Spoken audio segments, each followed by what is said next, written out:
Hello there.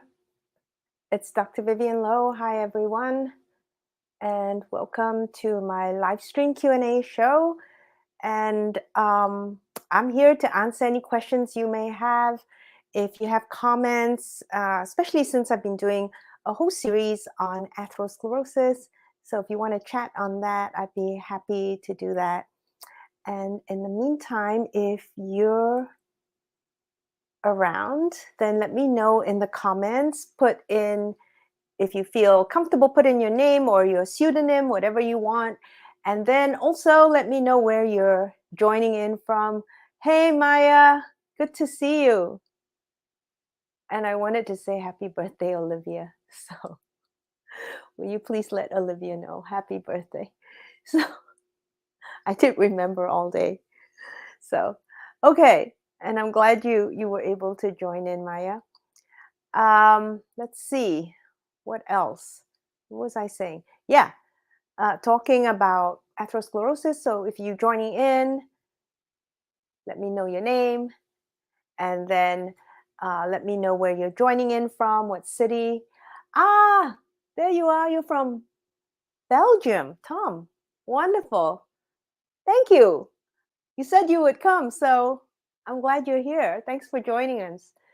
And since this is, I think, your first time on this live stream, if there's a question or if you want to do requests or if you just have any comments for me for my podcast, actually, it'll almost be a year now. I think going into September, it'll be 1 year since I did that. And it's been very different from what I imagined. I had a completely different idea of how it would turn out. But I'm always looking for suggestions. I'm always looking for, whatever you guys think would be best. If you want to learn something, if you want to, have me talk about something in particular, I'm happy to do that. And I always get so inspired when someone gives me feedback, so I can think about it and work on it. All right. And anyone else joining in, let me know where you're from. I don't even know what time. I think it's probably later in the day in Belgium, I think. All right, but my mind is, I'm not thinking very much. I've not had good sleep in the last few days, so I think I'm a little tired myself. Okay, but as I said, I was starting a series on atherosclerosis. So far, I just presented the idea of LDL as an antigen, a neoantigen.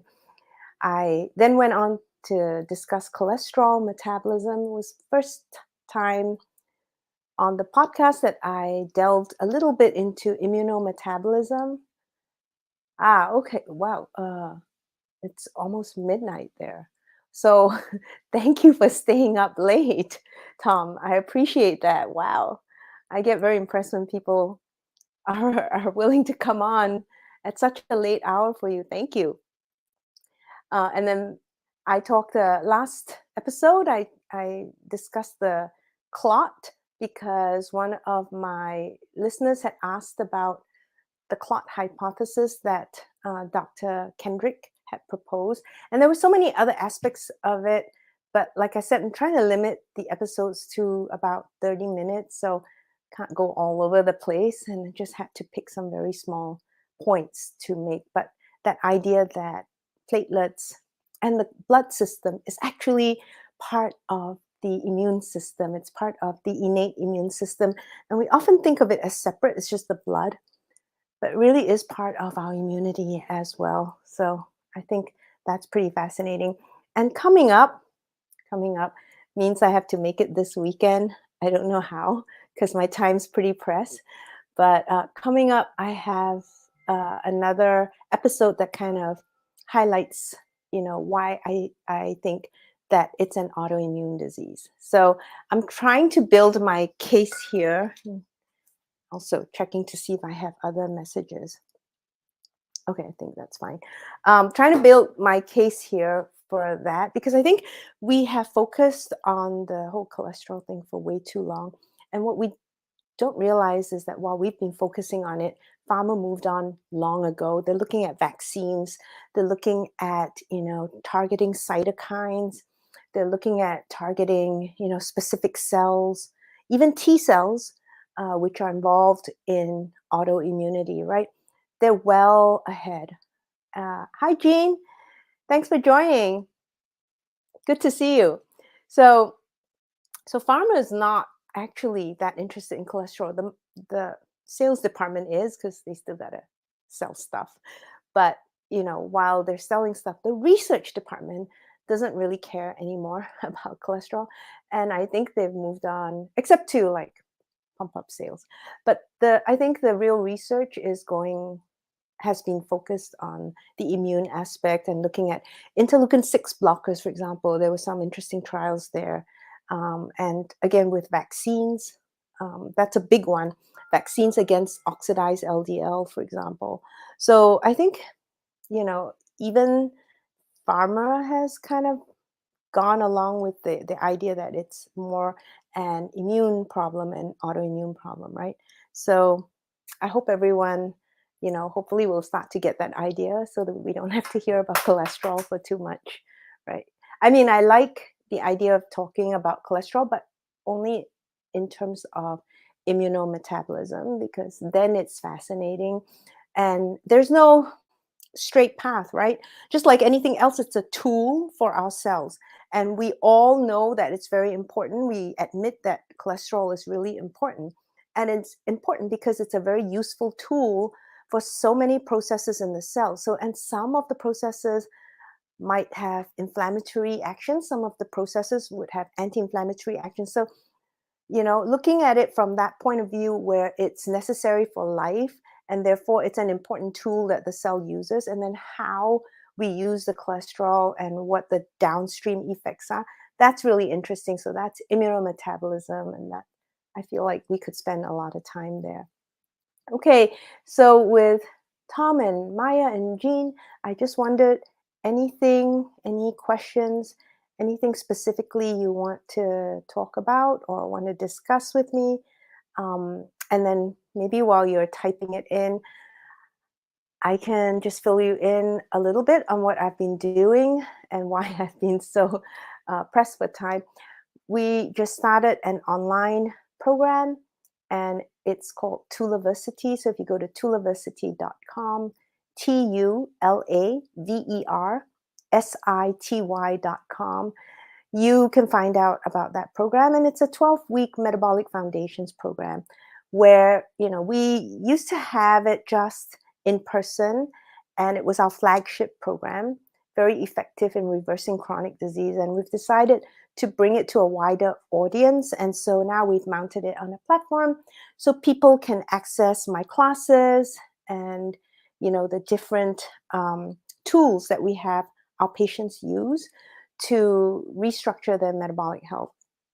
And we talk obviously a lot about nutrition and about exercise physiology, what kind of exercise. And we are extremely specific. We are extremely specific about even the timing of your meals. So it's one of those things where it's not, we make suggestions.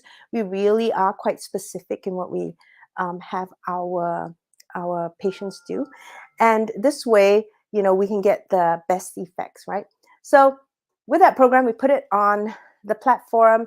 And the other component that's really important is working on behavioral health, which is a part that I don't talk very much about on the podcast. And I think that's because mostly on the podcast, I focus on like the hard science, the hardcore sciences, and some of the, controversies around the science. But a big part of what I do is behavioral health.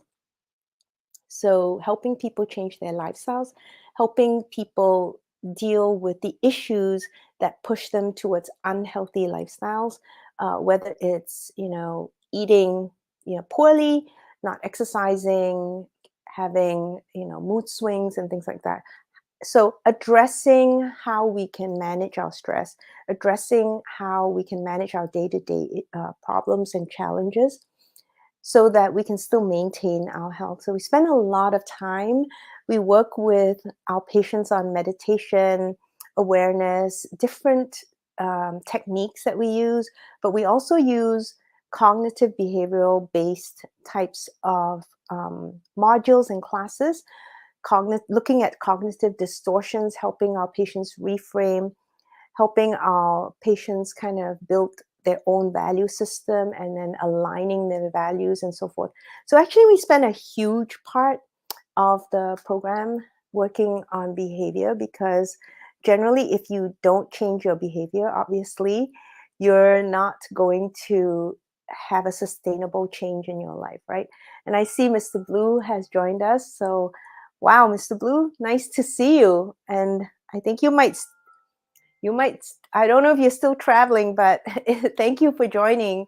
And thank you all of you just for taking the time this evening. It's really kind of heartwarming for me to know that you guys showed up tonight. And again, I'm happy and really would like to chat with you if you have questions and so forth.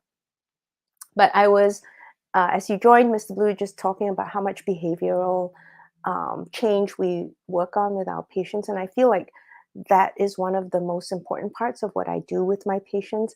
And I don't go so much in, I definitely explain the science to my patients so they understand insulin resistance and things like that, right? But most of the time I spend with my patients is just talking about life and how to deal with some of those issues and how do we kind of manage our thoughts, because the thoughts then bring about certain emotions, and then those emotions prompt us to certain actions, right? So that whole thought, emotion, and action cascade is something we work with our patients quite a bit, right? And in the end, just kind of having them do an evaluation of how they're living, right? Whether what they're practicing now serves them or works against them, and if it works against them, how do they want to change their lives? And it's quite a deep process for most of our patients. Many of them tell me that they feel that it's quite a transformation when they do the 12 weeks. And lots of people have come out of the 12 weeks and quit their jobs or found new jobs, moved, right? Started different programs in school, changed relationships, put new boundaries in their lives. And that to me, I think is one of the most gratifying things, seeing like real change, um, for my patients, having them make those real hard transformations, and that's actually what we focus on a lot. So I use the science, and the whole program is designed, at least the nutrition and all of that, very much structured around the science. But even the behavioral practices are structured around the science, and then also there's the whole human aspect. So we spend a lot of time working on those things, right? And yeah, yeah. So Mr. Blue is agreeing about how emotions and thoughts really affect so much of our body. And I think in the medical world, Mr. Blue, I don't think we discuss that enough with our patients. We hardly have time, right, in our system. But I think that's when those conversations can get very real. And I like to remind my whole patient population. I teach every week online, and so they see me. And every summer I tease them because I tell them, okay, we have 25, 30 summers left, and every year I count down the summers, right? And they all groan when I say that. I go, oops, 21 summers left, right? Because every year I count down those summers, and they groan. But it kind of makes a point. We kind of share the same joke about how we have those limited summers, but how do we want to live? And we spend a lot of time together kind of considering that, right? Because I think a lot of people, when they first meet me and they come to see me, most of them say they want to be healthy and that they value health. What I've noticed in general is that most people will say they value health and it's number one. And yet when something changes in their life, when they encounter stress or some challenges, the first thing they give up is health, right? The first thing they give up is health, and they forget about moving, they forget about their nutrition, they forget about sleep and stuff. So it's kind of strange how most people will say they value it the most, and it's the first thing to go. Oh, okay. Oh, okay. Mr. Blue, just wanted to congratulate you because he just shared that his sister received a PhD. Yay! Congratulations. Very special day for you then. And all the more I am honored that you're here and spending time at this live stream. Thank you. So, but those are the moments I think that are the most important, right? Mr. Blue, spending time with family, sharing those important moments. Um, and yet, I think we can forget it so easily. So, a lot of what we do in class, we consider what our main values are, how we want to live. And those are long, deep discussions, right? I hope to be doing that on the platform. I don't spend as much time. It's 1 hour live per week with me, but uh, usually we get into pretty deep conversations anyway. Okay, you have an interesting question that ties into. Okay, now I am intrigued. So please let me know what the question is. Every time someone asks me a question, I'm like, okay, uh-oh, let's see, could be anything. And anyone else with questions, please feel free, pop it up in the comments. For people with MS, high-fat diet seems to help with their brain function. Is that true for all autoimmune disease? Gene, that's a great question.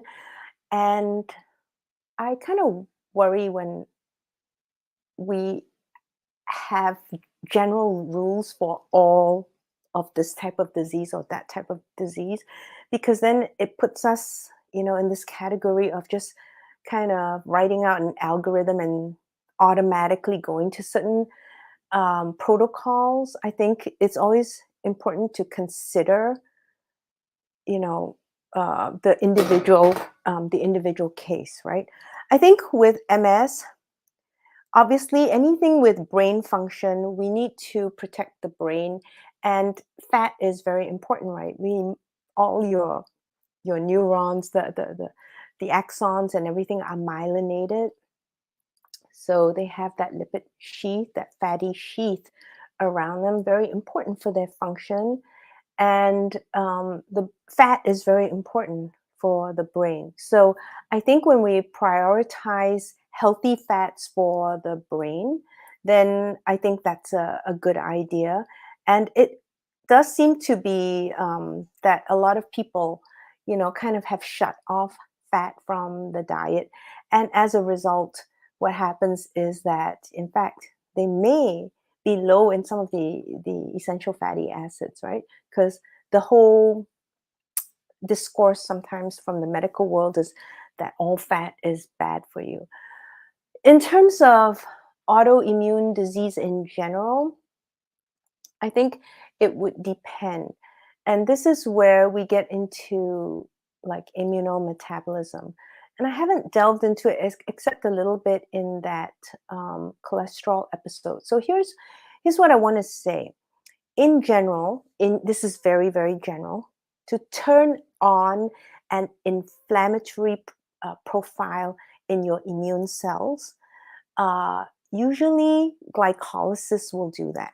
Okay, so the process of glycolysis, I consider it in immunometabolism, I consider it a metabolic switch to induce an inflammatory profile in cells, in immune cells especially. And then oxidative phosphorylation, that tends to be a little bit more towards the anti-inflammatory profiles, right? That's a huge, huge generalization. Please kind of, keep that in mind. But in general, if you have more glycolysis going on, more glycolytic type processes, you're revving up the immune system. When you prioritize maybe more of the healthy fats in your patients and you cut out, let's say, the carbs, they get into a point where they may have more ketones in their blood. That has in itself, aside from being a fuel source, it has in itself an anti-inflammatory signaling profile, right? So ketones can do that as well. So in that sense, I think that's why people consider that, maybe we should go to a high-fat diet.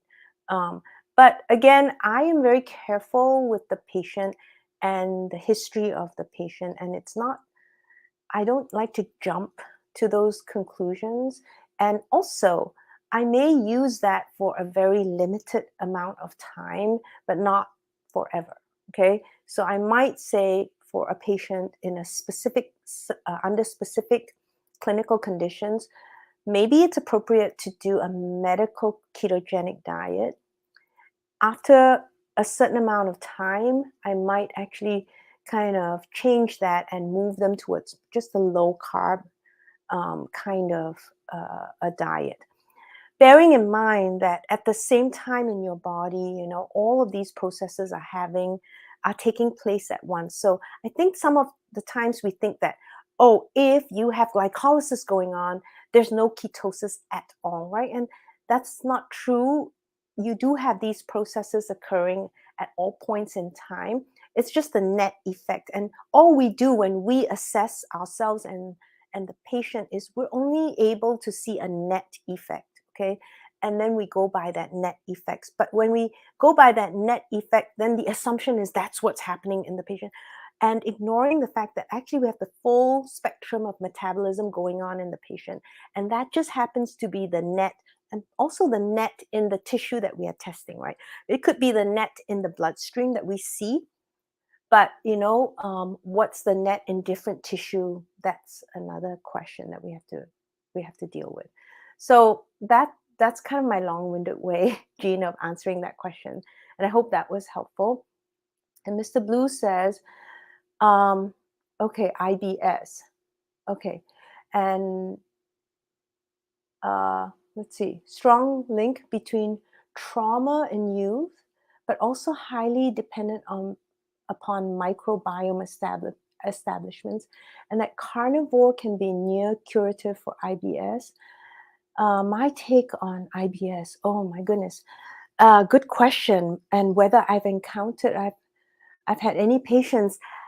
I think there's not a day that I don't have patients, right, with IBS. So we're talking about irritable bowel syndrome, and just not to confuse it with inflammatory bowel disease, which has autoimmune components to that as well, right? So we're talking about irritable bowel, which is harder, I think, Mr. Blue. I'm sure you'll agree. It's it's harder to diagnose, really. And a lot of times it's a diagnosis of exclusion.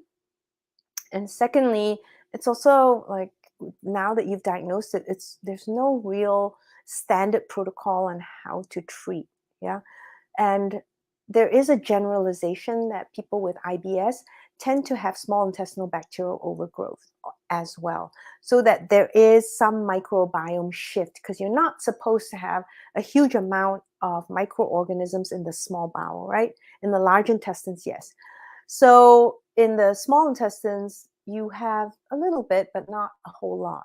But when we have an imbalanced situation and we have overgrowth in the small intestines, that shifts the microbiome, it shifts the relationships between the organisms. Also, if you remember, your small intestines is where digestion takes place and where absorption takes place, right, of nutrients. So if you have huge amounts of bacterial overgrowth in that area, it can block off some of the absorptive surfaces, right? And also be competing with nutrients, right? With your body for resources. So, that now presents a challenge, because if you do have this bacterial overgrowth, then might you also have nutrient imbalances, because there's less absorption and there's some level of nutrient deficiency. I tend to see that in my patients. So yes, there's a huge shift, in the microbiome, I believe, in these patients with irritable bowel. And then that shift can express in so many different ways. So in some people, we'll see more of a constipation profile. In some people, it's diarrhea, loose stool. And some people have a combination of both, right? And some people just feel very uncomfortable, a lot of gas and bloating and flatulence and things like that, right? And so that's going to be unique to that person and unique to, I think, the microorganism ecology in that person, the specific microbiome ecology in that patient. And then we have these very diverse symptoms, which make it very hard to treat, to diagnose and treat. Okay. And then your question about trauma during youth. And I think that there is clearly, first of all, there's a gut-brain axis, right?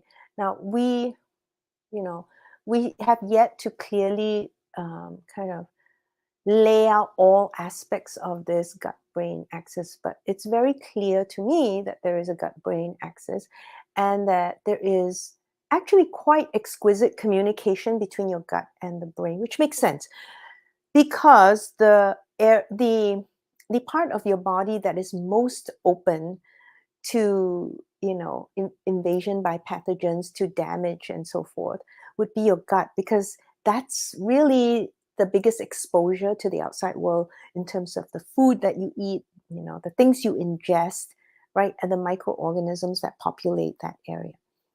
And so it would seem to me really important that your brain kept tabs on what's going on in your gut, since it's one of the most vulnerable areas in your body, right, for invasion and so forth.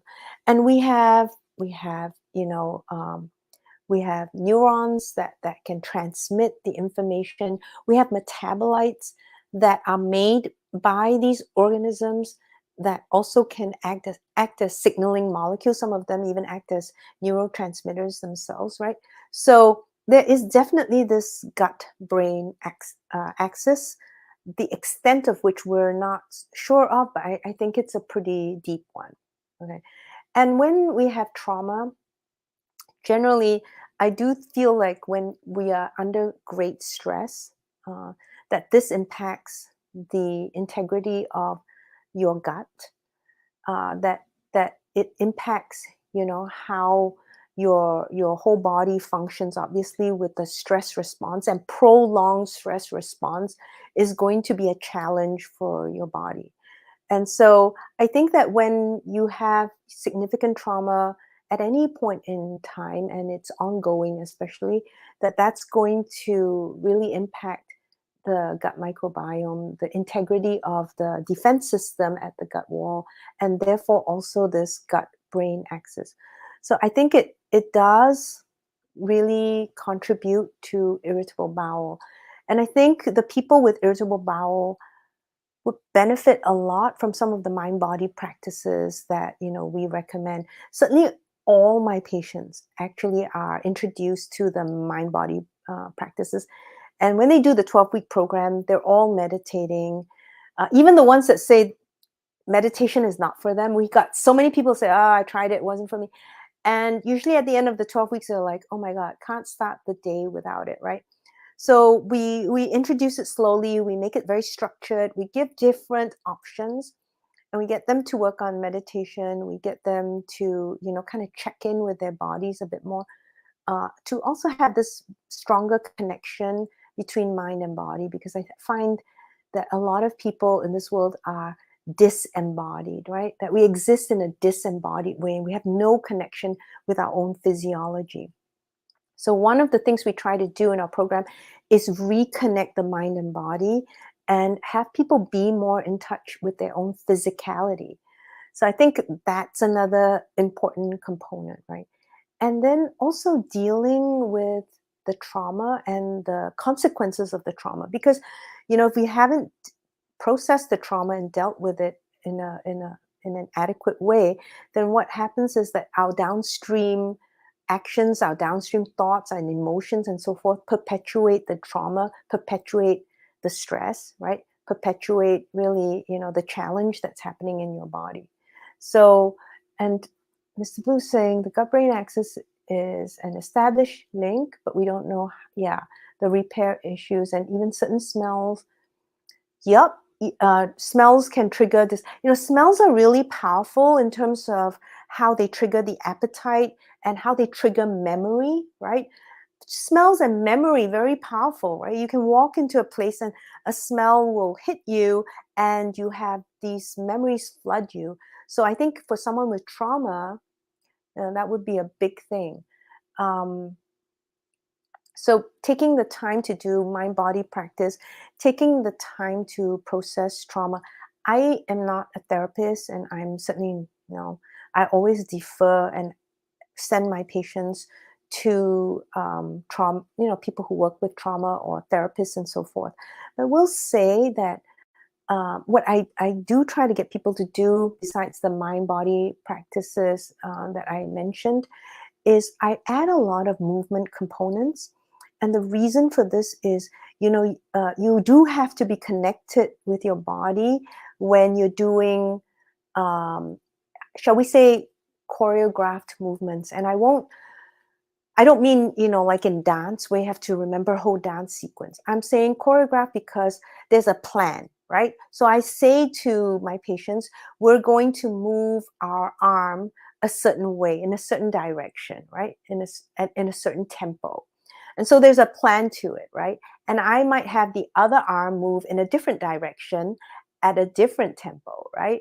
And so having them have these directions forces the patient to actually connect the body and the mind. In other words, I gave them, okay, I want you to move one arm in a certain direction at a certain speed and the other arm in a different direction. And in order to do that, they have to be present. You can't actually not be in your body to do that, right? So one of our favorite exercises, I actually learned this in dance. I love doing this, is to have one arm go up and down, right? And the other arm goes up, side, down, side. I hope you're trying this with me, up, side, down, side. And then put the two movements together and see if you can do that and go fast, right? And most people will get jumbled up. There's no way you can do it if you're not like really in your body, right? So those are the things I like to use with my patients just to help them get that little connection with their bodies. And this is just small ways that they can, kind of feel that connection in a non-threatening way. Having them focus on when they're walking, right? I give the direction for them to focus on how the foot is striking the surface of the floor. Which part is your heel hitting the floor first? Would your toes be hitting the floor first? Because people walk differently, right? And are you shifting your weight one side or the other? So having them spend time like really observing their own body and watching, and then having them deliberately shift. If, for example, you are leaning towards one side more, having them purposely shift to an opposite position or put more weight on the other side, right? That is something, again, I call it choreograph because it's planned and I'm giving an instruction and they now have to execute that, right? And that does force people to be in their bodies a bit more, but not in a threatening way. And it can even be fun, right? And if you add music to it, it can be a safe environment to do that. So, okay. And then, so I hope, and that was a great question, Mr. Blue. Something I'm very interested in because we spend a lot of time, sometimes depending on the class and where my patients are, we use theater techniques. I like to use a little bit of exercise from like, theater to work with patients, especially if they're in a group and they get into it and we get a lot of deep insights as we look at different interactions, right? How people interact with a different party on the stage that we set up and so forth.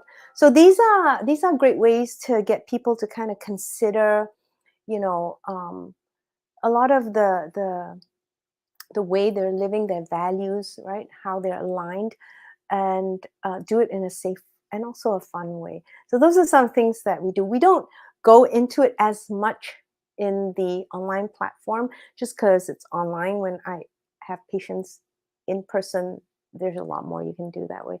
But I do believe in that connection, and it's a big part of what we do is helping people make that connection. So it's funny because I talk about science on the podcast a lot, science, and then my patients actually experience more of the movement part and the emotions part, and then how do we think, being reflective and looking at our thought processes, right? We spend a lot more time doing that, with patients. Okay, and then Jean said, in the last episode, I talked about platelets and immunities. Does that mean people with low platelets have low immunity? Well, I think low is going to be like we're going to have a definition, right? Thrombocytopenia, by definition, below 20,000, actually below 100K, people get worried. But when you worry about bleeding disorders below 20,000, is when people start to really worry about bleeding defects. But there, I think we could say that the lower the number of platelets, right, then the less that we can participate in that clotting process, the antimicrobial functions of clotting, right? And you could say one aspect of immunity is more compromised, okay? And it's kind of funny because, again, we think about the platelets as part of the blood system, and platelets are very weird cells. They don't have a nucleus, right? They don't have a nucleus. And in the episode, I talked about how they have this membrane, and the membrane folds into these channels. So essentially, it's just this continuous channel with the external environment for the cell, right? Which means that it gets to pick up stuff very easily. And also, when it degranulates and releases its granules, all its substances in those little granules, right? The alpha granules, it just kind of flows out, like it flows out of the canal into the ocean that way, right?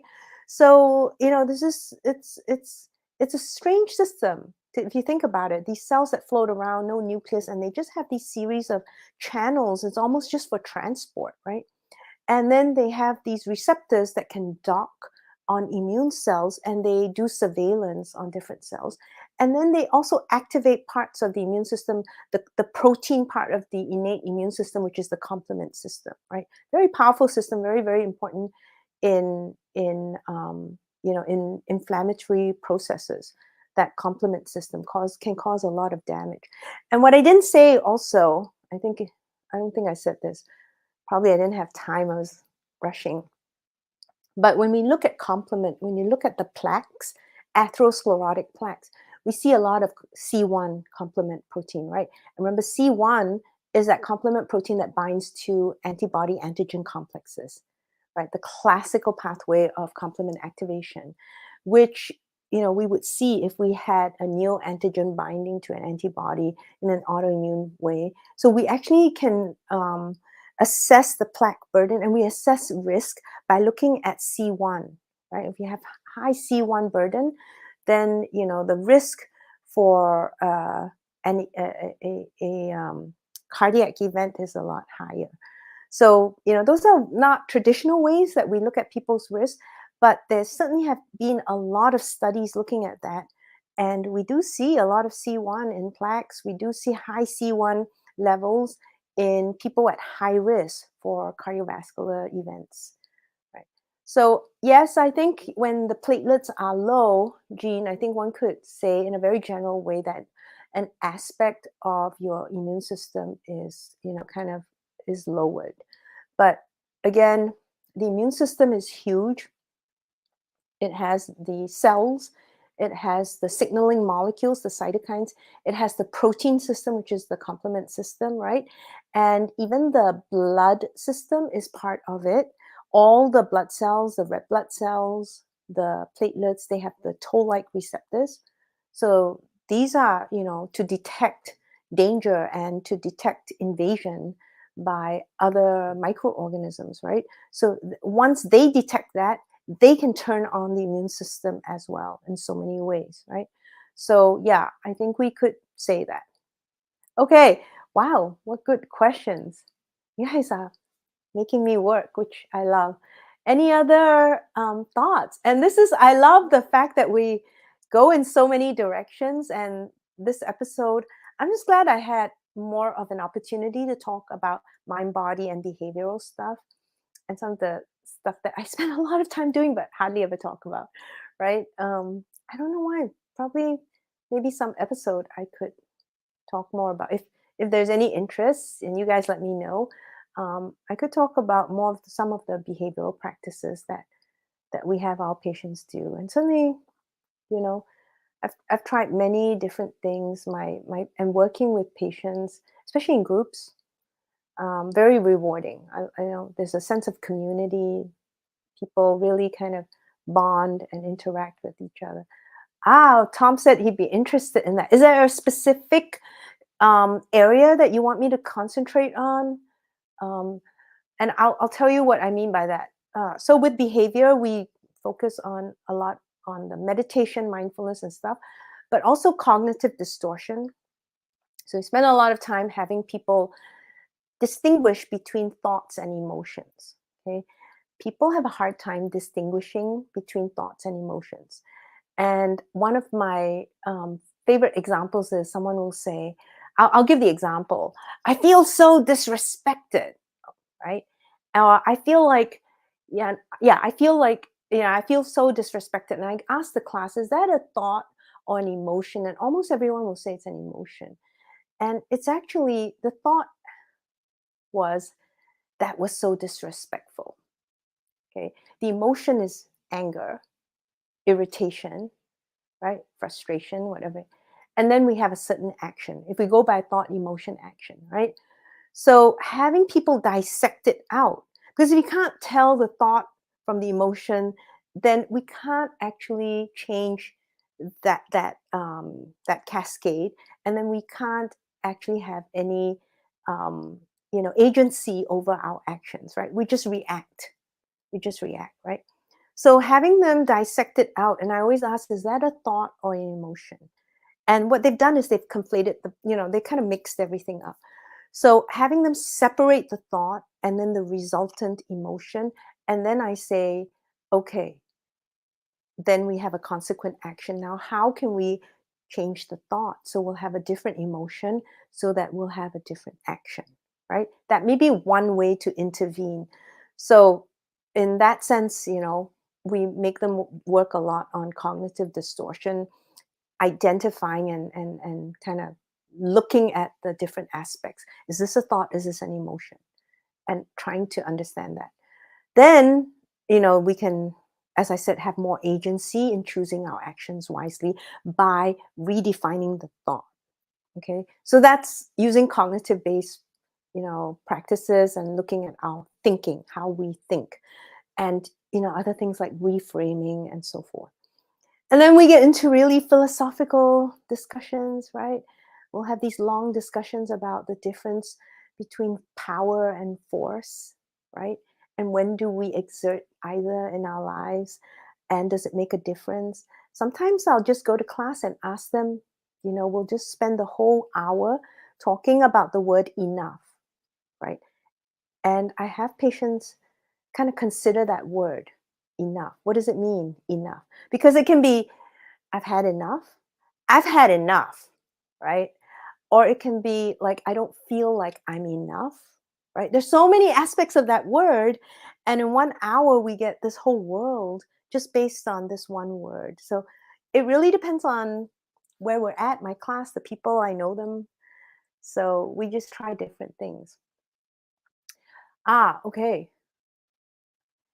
Oh, before we go into Mr. Blue prefers the long episodes. Yeah, thank you. Because I can tell you, I think people are appreciating the shorter episodes. But you know what? I am sweating because I'm always like one eye on the clock, and then I tell myself you can only talk about these things. You cannot go off track. You stay focused. Sometimes I'm saying something and I remember, and I was like, oh, and that's really interesting. And I'm like, nope, nope, nope. Stay on track, right? So it's actually a lot more stressful for me, Mr. Blue. I have to agree. I think the long ones, I ramble a lot more, but then I feel like, oh, and I think of something interesting, I just go there. But I'm trying to like keep it down to the 30 minutes or so. And then Maya asked me, what are my thoughts? Maya, you definitely want me to go there. What are your thoughts on the recent popularity of medications like Ozempic used for weight loss? Okay. Okay. I was going to do a whole episode on that. I think I will. I will just say this. I think that A, not many people, I feel very confident in saying this, uh, at least in the clinical population, maybe in the research population, it's different. But clinical users, right? The clinical population of doctors and other practitioners, I don't think they truly understand the mechanism of action of of GLP-1, kind of medications. And so, I mean, I think it's just being seen as this miracle drug. It's good for your heart, it's good for your weight, it's good for this, it's good for that, right? And we see it that way, but like most things in medicine, we don't question what actually is the mechanism, right? So I think that I want to do a whole episode, Maya, on that and delve into the mechanism. It's going to probably surprise most people because it's not what they think, all right? So that's number one. The other thing about those medications is that anytime you prioritize weight, folks, anytime you prioritize weight, you're going to lose out because my patients will tell you. I ask my patients, what do you think about those medications? And my patients will tell you, oh, but what about your muscle? What if you lose weight and you lose a lot of muscle? I'm like, I trained you guys well, right? So we do have to be very careful when we only focus on weight and we're not looking at body composition, because we do get a lot of muscle loss. And if you realize that sarcopenia, loss of muscle, is one of the greatest predictors of mortality in healthy older adults. Healthy older adults. I'm not talking about sick people, right? That if you lose muscle, it's the greatest predictor of morbidity and mortality. Then I think we are just, kind of, we think we're solving a problem, we're just switching it out for a different problem. You see what I'm saying? And we have to worry about nutrient deficiencies and frailty and so forth. And then in the end, just because I talked so much about behavior, we're also not looking at real behavior change for people, so that at some point when they get off the medications, they still haven't learned how to process their emotions. They still haven't learned how to deal with stress. They still haven't learned how to control their environment, right? And to manage their thoughts and to regulate their emotions, all of which are really important. And if you have nutrient deficiencies as well, then your brain is going to be functioning even more poorly, and make it harder for you to have emotional regulation and so forth. So that's another aspect. I worry about the body composition, and I worry about how people are doing this, if it's just medication without any behavioral change, without good dietary sort of regulation and so forth, eating the right nutrients and stuff. So that's the other point I have. And then the third thing is that is of concern is that we like to solve all our problems with a medication, which you know, is one way to do it. But then if that's the way we choose to do it, we cannot complain about side effects. We cannot complain about the cost, right? We cannot complain about these things because that's the way we choose to do it. And we prioritize and incentivize that, right? Then, okay, yeah, that's fine. That's a choice. But then you don't get to complain about the other parts because that's a choice we made. So that's how I feel. And it's always gonna, I've noticed it's always a priority towards a medication as a solution, which in a way is not really a solution. I have not known any medication, just think about this one, that is truly curative, except for maybe antibiotics. You get a bacteria, you get some antibiotic that will kill the bacteria. Okay, we could say that's curative. But every other medication I've ever heard of, really, they're managing your symptoms. And we're really not taking care of the real problem here, right? And we're changing some part of your physiology to do that. So, that's another thing I'm concerned about. And then, Tom is saying all parts seem interesting, but the philosophical part you like the most. Okay, you know what, Tom? I'm just going to test it out, all right? One time. Let's see what happens, because, that will probably surprise most listeners. Like, I'm usually going on about the science and this and that, endoplasmic reticulum. And one day I'll just sit there and I'll say, I want to discuss the word enough, right? And let's just see what happens. in the podcast, right? And see if people would just like to shut it off. I don't know, because I think I think that's interesting. I find human behavior really interesting, and I find that most times our behaviors work against us. That most people, they're not aware of this. I find that most people choose or behave in a way that works against themselves, right? Which is fascinating to me. I'm a writer, and some of you may know this, I'm a novelist. So I'm always thinking about motivations, and I'm always looking and observing people's behaviors. And if you're a writer, you can't help but go, and this is working against you, right? And that's the perfect character. Whether it's a protagonist or an antagonist, you want conflict, right, in your character when you're writing a novel. So that's absolutely what you must do in a novel. Now, in real life does it better, because almost everyone I see, it's like myself included, right? I'm not excluding myself. We choose behaviors that often work against us, and that's fascinating to me. So then I ask myself, what's the secondary gain, right? What's the real gain? Because if we look at that behavior, it's like, oh, that's not really working for you, but there must be some gain, right, that is meaningful and valuable, right?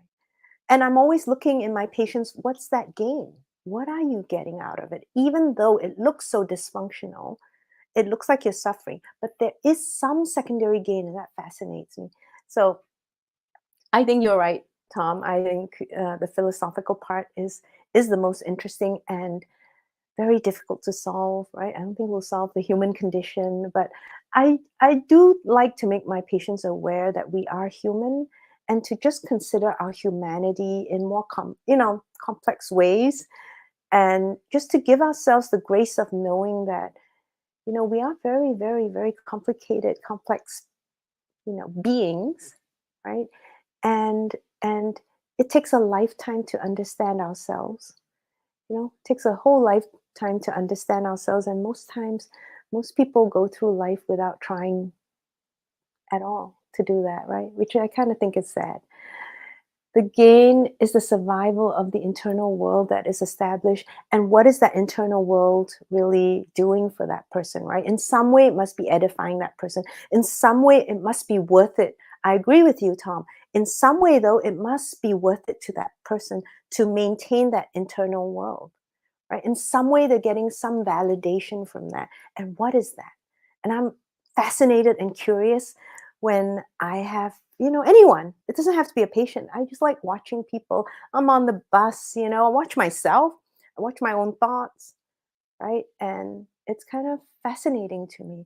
So, hey, maybe we'll have a session where we'll talk about behaviors, and I'll talk about some of the things that I've done with patients, right? Different exercises, as I said, some theater exercises that I've had them do, where I've had them, use each other and establish a tableau on stage of a certain situation, and just even seeing how the different elements of that situation are arranged on stage tells you a lot about how that person sees the situation, right? So I do like to do things like that. Um, it's a word of systemic value. Yeah, I agree. I think it's still, I guess maybe I just like trying to figure things out. I just kind of want to see what is that internal value that they are maintaining. And it's important actually, when dealing with patients, because if you're working with a patient, you need to also know what's that internal value that they maintain, because I want to honor and respect that, right? However, if some of that may be harmful to them, at least I want to point it out and make it, you know, something for them to consider, right? Because, I don't want to impose my values on the patient. More important is to see where they're coming from, and how can I work so that they don't feel like, the work we're doing together goes against their values, because nobody would want that, right? So my job as their doctor is to, I always said my full-time job is to tell people things they don't want to hear. It really is my full-time, day in, day out job. Tell people things they don't want to hear. And then the bigger job is, how do I get them ready to hear this? Right? If they don't want to hear this, then my job is to get them to the point where they can hear it. They can hear it in a safe manner and feel validated, not judged, right? And that they can look at this thing a little bit objectively and start to consider whether it's working for them or against them. You see what I'm saying? So that I feel like most of the time, that's my full-time job, you know? And I wish I wish they taught this in medical school. I've had to figure it out. I got more training from, being a writer, from dance, from theater, from the humanities, from classics on that than I ever did in med school, right? They didn't teach you the most important part in med school, which is how do you work with the person in front of you, and how do you do it in a way that is really meaningful and helpful, right? And also respectful of where they come from, right? So that's kind of, I wish they spent more time doing that. And that's why, I'm so glad to hear from this discussion today, because doing the podcast, I've just always felt like, oh, I should just stick to the medical science and the hard science, which I do love.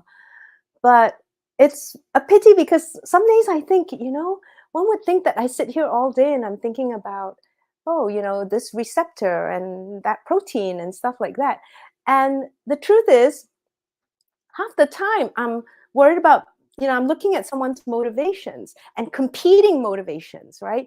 And the other half of the time I'm thinking about, their cognitive distortions, right? Or how to get them to a place where they can hear what I'm trying to say to them and so forth, right?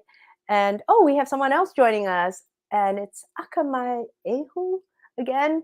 And hello there, and treat the whole organism. Yes, treat the whole person, treat the whole being, right? And we say that a lot in medicine, but there's no pathway for that, right? And in building this practice, that's one of the things that I really wanted to do, which is why the patient community was very important. It's important that I always remember that I'm treating people, and my patients know I'm a person too, right? And we see each other in the room as people, right? And we're not numbers, and we're not uh, just these objects or things or a piece of paper, a list, right? That we're actually human beings, and that we are interacting, and we have good days, we have bad days, and you see one aspect of that person on that day at that time. That's all we can see. So I think that part's valuable. A, like you said, all of you, we don't teach it. B, for me, now that you got me thinking about it, I'll see how I can bring that more to the podcast. One of the things I wanted to do was invite a patient um, to one of these live streams, and she's already agreed. And just so you can hear her perspective of what we discuss in class and what we have our patients do. We challenge them quite a bit. Really, I have my patients reflect on a lot of things, and we challenge them quite a bit, and then they get a little resistant. They come back, and then they tell me their points, and I listen, and then I ask more questions because I'm just always curious, right? And then they come to this point themselves. To me, I think this is the most important thing. It's not my job to tell you an answer. I think the most important thing is to have you reflect, and you do that work, and you come to the answer that's right for you, but not just by, that's how I feel today, by a process, right? By a structured process where we actually take out all the pieces and look at them objectively, and then you come to the answer that's right for you, right? That for me is really important. So working with patients, and sometimes I'll challenge them on something, and then they disagree, and then they'll come back, and then just watching them reflect on it over time, watching them think it through. One big example, for example, is this everything in moderation, right? So everyone in this world is saying, you can eat this, you can eat that in moderation and everything. I'm like, okay, when was the last time you could do that? And how has it worked out for you? In all the years that you've tried to do it in moderation, how has it worked out? And people struggle with that because they want to do it in moderation. We all do. But those processed foods that we're talking about, they're very, very, very addictive, right? And so it's really hard to do it in moderation. And they finally have to come back, and because they'll say, well, why can't I just have, one serving? I said, when was the last time you had one serving and stopped? And then they have to think about it and they go, well, never. And I was like, okay, so what are the chances that's going to happen? Right. And they have to sit with that for a bit, you know and we have those conversations. So that's actually one of the things I love the most in working with real people, is that we have real conversations, right? Just like what we had today. I think we're up on our time here, and it flew by. Oh my god, it did fly by, and it was so wonderful. Really, I'm so thankful to have this conversation with you. And the next time I do this next month, look up the date on my website under events. The other thing is, please subscribe to the newsletter, because I'll keep you updated on what we're doing. But I love this conversation so much. I hope we get to continue along this vein as well, because I think that ultimately, if we don't look at ourselves as humans and look at our behavior as what we do as a species, right? Look at our thought processes and just do that internal work. I think we're not really going to get to a place of true health, because that's one aspect of true health that never gets discussed. And it bugs me that we never discuss it. And that's, just all that internal work and who we are, because we have a physical part, we have an emotional part, we have a social part, and we all do have a spiritual part too. All right. And maybe it's not, I don't know, it's not popular to say that, but I think we all have some aspect of awe, right? And if you have an aspect of awe, then there's an aspect of spirituality within you. That's what I think, anyway. All right. So, like I said, we're up on the hour, and I am grateful to all of you for showing up. So, a big virtual hug to everyone. And I hope we get to continue this conversation the next time. Like I said, look out for the, events. I'll post it on my website, and I'll see you the next time. And you have more questions for me, all of you, I hope. Right? Okay. Take care for now. Bye.